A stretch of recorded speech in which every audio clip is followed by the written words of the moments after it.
Une mesure de protection juridique n'est pas automatique et peut-être que d'autres solutions sont envisageables pour éviter de judiciariser la protection d'un proche.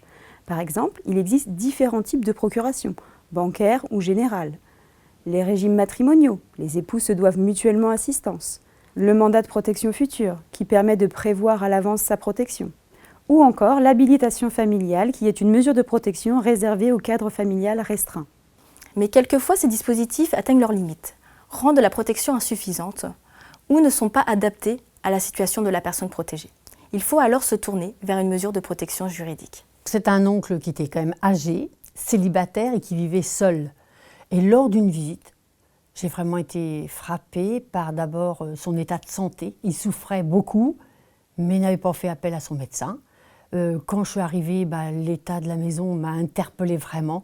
Il est tout seul, pas de frère, pas de sœur, pas de beau-frère, de belle-sœur, des neveux et nièces, dont moi, qui passaient par là. C'est la détresse qui m'a fait dire il faut que je fasse quelque chose. Mais je ne savais pas quoi faire. Et je suis allée rencontrer les services d'aide à domicile pour récupérer de l'information parce que j'étais un peu perdue dans toutes les démarches. À la rencontre de l'assistante sociale qui m'a dit « Mais madame, vous êtes la nièce, il ne faut pas attendre des autres, il faut bien que quelqu'un bouge, se manifeste pour enclencher l'aide, si vous voulez. » C'est vrai que c'est difficile d'abord de faire le signalement. Qu'est-ce que la famille va en penser, les autres, mes sœurs, mes frères, les autres neveux, les autres cousins, etc. Parce qu'on n'est que des cousins, parce qu'il n'y a plus que ça comme famille. C'est pas facile. Je pense que mon oncle, je l'ai protégé. D'abord, ça a permis qu'il soit soigné. Il a été accompagné, nourri, lavé. Vous vous rendez compte, quand je suis arrivée, ça faisait 4 mois qu'il n'avait pas pris de douche. 4 mois. Ça l'a vraiment accompagné. Et ça l'a protégé, je pense. Ça a posé, ça a mis une clarté sur le plan administratif. Et la tutelle a cadré son accompagnement administratif, financier, et j'allais dire quelque part un peu au regard de la société. Si vous constatez que l'un de vos proches est vulnérable suite à une maladie, un accident de la vie ou à l'avancée en âge, et qu'il n'est plus en capacité de gérer seul ses affaires courantes et ses biens, alors il sera possible d'envisager une mesure de protection juridique pour l'aider à protéger ses intérêts. Pour engager cette démarche, la personne à protéger doit être majeure, doit avoir une altération de ses facultés mentales et ou corporelles, médicalement constatée par un médecin inscrit sur la liste du procureur de la République. Cette liste est à retrouver sur le site de l'UDAF 76. Cette altération doit être de nature à empêcher la libre expression de sa volonté.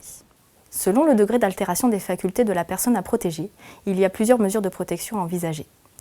La première, la sauvegarde de justice. C'est une mesure temporaire et prise dans l'urgence. La seconde, c'est la curatelle. Qu'elle soit simple ou renforcée, c'est une mesure d'assistance. Et il y a la tutelle, qui est une mesure de représentation. Au regard des éléments de sa possession, c'est le juge des tutelles qui statuera sur la nécessité et le type de mesure à prononcer. Notre service ISTF se tient à votre disposition pour vous expliquer en détail les différences entre les mesures de protection. La personne elle-même, son conjoint, son concubin, ses parents et toute personne entretenant des liens étroits et stables avec la personne à protéger. Les professionnels peuvent également en faire la demande. Il faudra compléter une requête que vous pourrez retirer auprès du tribunal du lieu de résidence de la personne à protéger. Les tribunaux de Rouen et Dieppe ont élaboré une requête unique pour toutes les mesures de protection. Vous pourrez télécharger ce document sur le site de l'UDAF 76. Vous énoncerez dans cette requête les faits qui, pour vous, justifient cette mesure.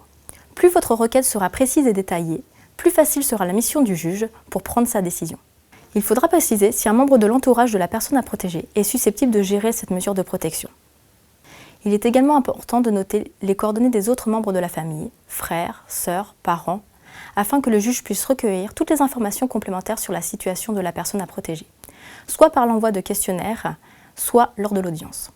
Il faut savoir que la loi priorise la désignation d'un membre de la famille ou d'un proche pour exercer une mesure de protection. Toutefois, cela n'est pas automatique, seul le juge prendra la décision. Vous devrez joindre à cette requête un certificat médical circonstancié établi par un médecin inscrit sur la liste du procureur de la République. Ce certificat est indispensable sous peine d'irrecevabilité. L'altération des facultés doit être médicalement constatée. Le coût de ce certificat est de 160 € non remboursables par la Sécurité sociale. Les revenus les plus modestes peuvent se voir accorder une prise en charge de ces frais. Dans ce cas, il faut demander au tribunal qu'il désigne lui-même un médecin. Ces documents doivent être adressés au tribunal du lieu de résidence de la personne à protéger.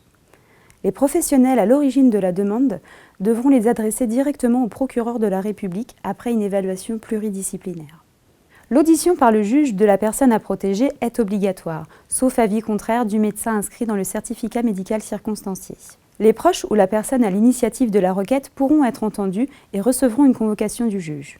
La personne à protéger pourra être accompagnée d'un avocat si elle le souhaite. À l'issue de cette audience, le juge vous donnera la date à laquelle il rendra son jugement. Nous sommes deux professionnels à votre écoute, Madame Perrine Saint-Omer, Madame Lucie Créteau, toutes deux mandataires judiciaires à la protection juridique des majeurs.